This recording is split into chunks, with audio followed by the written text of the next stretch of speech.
Good afternoon. I am Detective Paul Beebe with the Brattleboro Police Department. I'd like to thank all of you for coming today. We are here to update you on the case of the local missing teenager, Marble Arvidson. Marble has been missing since the 27th of August, the day before Hurricane Irene hit Vermont. Marble was last seen at the residence Saturday wearing a black button-down long-sleeve shirt, black pants, black boots, and a black fedora-style hat. We are looking to speak with an unknown male individual who came to the residence on Saturday and visited with Marble. It is believed that this person may be the last person to see Marble at home. This person is not a suspect, but as we believe may have valuable information on where Marble may have gone.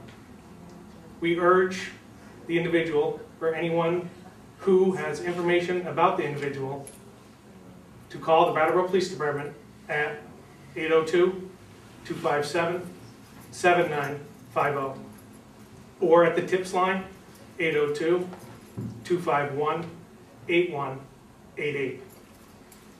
We continue to follow up all active leads and are working closely with local, state, and federal agencies, the family members, and also the National Center for Missing and Exploited Children. As of today, we have spent over 270 hours on this investigation, and the investigation is still ongoing. Searches of the area around where Marble was last seen and the areas where Marble was known to go are ongoing and will continue this weekend with ground searches with canine resources. Once again, we urge anyone with information on where Marble is to please contact the Brattleboro Police Department at 802-257-7950. Thank you. Hi, as many of you may know, my name is Trish Kittredge, and I am Marble's aunt. We have established a Find Marble organization, and information about our efforts can be found at findmarble.org. I want to inform people that the reward has been increased today from $1,000 to $2,500 for any information leading the police or us to finding Marble. I also want to invite people to a candlelight vigil this Tuesday evening to allow people in the community, family and friends to come together in support of each other and in support of the ongoing search of Marble. We ask people to be at the Brattleboro Commons at 6:30. We will provide candles and discussion from there. I also want to let you know that this weekend we're continuing our search for Marble. The Brattleboro Police continue to search for information and conduct interviews.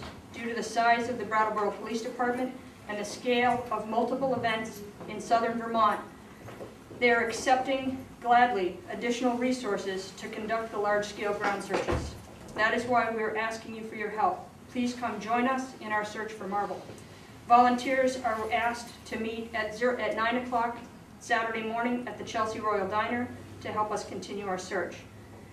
We will have some technical resources from canine units in the New England area, and the New York State Forest Volunteer Search and Rescue Team will be on hand with us this weekend.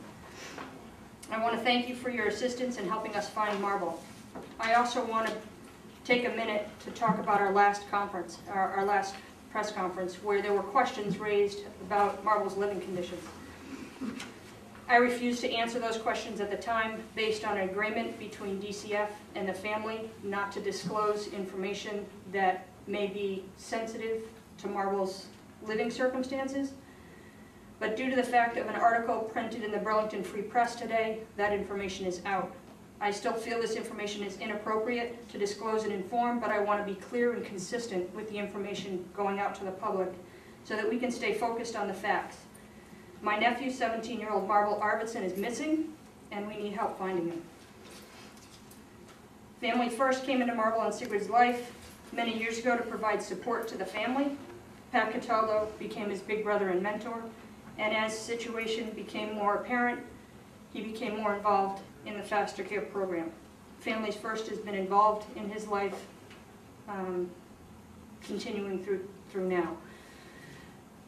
that's really all I want to talk about with relation to that. I want to stay focused on the fact that Marble's missing and that we need to find him. I'm Marble's aunt, and our family is asking the public for help.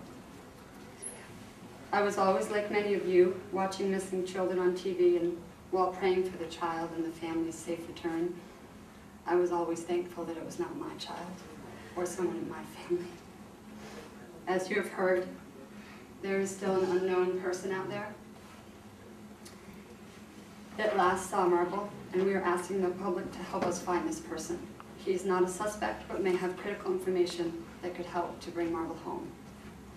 Our family has organized many searches and other efforts already to bring him home and have been unsuccessful. If you could help, please. Donations of time, money, expertise. Marble Arvidson is loved and he is missed dearly. And if this was your child, what would you want for him and what would you do? Please talk to your children, your friends, your neighbors, and help us to bring Marble home. Thank you. Marble, if you see this, I just want you to know that I love you and I miss you very much. And John also misses you, and so do Kira and Roman. And yeah, we really adore you and we want you to come back. And anyone who might have information should really just like move forward. But yeah, so Marble, please just, if you're running away, just please come home. Like, anything that's going wrong, we can try to fix. And yeah, I just want you to know how much I love you and how much I really miss you and how much I want you to come back. And the past 3 weeks have been horrible, and I just want you to come back. Thank you. I appreciate you all coming and helping us get the words out. If we have any questions, feel free to take them now. What can you tell us specifically about this unknown person that you're looking to speak with? We need as much information as we can to make sure that this person is contacted and contacts you all. Absolutely. What we know is that there was a roommate who heard a knock at the door, saw Marble allow a male into the house. It appeared friendly. He then went back upstairs and doesn't have any additional information. Can you give any Yeah, information on that? we have no information on who the male subject was, just that Marble greeted him at the door as a friend, and that was the last time that they saw him around 2 p.m. on Saturday.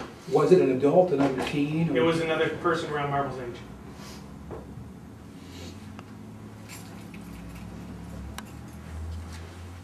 Any other questions? Is there any reason to believe that Marble did not leave willingly? No, there's no information on that yet. I guess I would just follow up with that. There also is no evidence that he was running away. So there's no information that leads us to believe he was upset, angry.